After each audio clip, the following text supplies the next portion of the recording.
Did Shannon Corliss, Assistant Secretary for Intelligence and Analysis for the Department of the Treasury, voluntarily surrender to Judge Advocate General's Corps (JAG) investigators for committing a crime?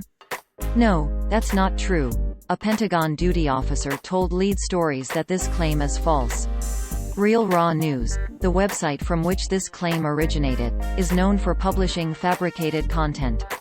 The claim appeared in an article published by Real Raw News on October 20, 2022, titled, "Deep Stater Voluntarily Surrenders to Military." It opened, quote, "Yesterday Real Raw News tweeted that the military arrested an associate of Treasury Secretary Janet Yellen.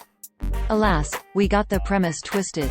It turns out that Assistant Secretary for Intelligence and Analysis Shannon Corliss voluntarily surrendered to JAG investigators and implicated herself in a myriad financial crime that began shortly after she was selected as Assistant Secretary for OIA in January 2022. End quote. Users on social media saw this title, description and thumbnail, quote, "Deep Stater voluntarily surrenders to military, Real Raw News," end quote.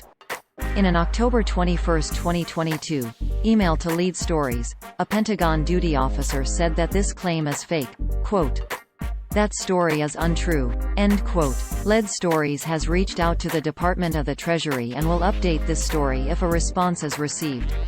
Real Raw News has a long history of publishing false claims in mock news stories, many of them about convictions and executions of various public figures at Naval Station Guantanamo Bay in Cuba.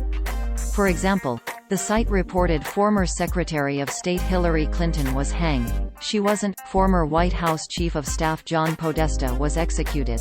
He wasn't. And that, the military, convicted former Attorney General William Barr on charges of treason. It didn't. The website for Real Raw News includes a disclaimer that warns readers not to take its content too seriously. Specifically, it says, quote, "Information on this website is for informational and educational and entertainment purposes. This website contains humor, parody, and satire. We have included this disclaimer for our protection, on the advice on legal counsel." End quote. Source: RealRawNews.com. Screenshot taken Tuesday, August 3, 16 hours 39 minutes and 48 seconds. Coordinated Universal Time 2021. Lead Stories has covered claims published by Real Raw News in the past. Previous Lead Stories debunks of Real Raw News items are collected here.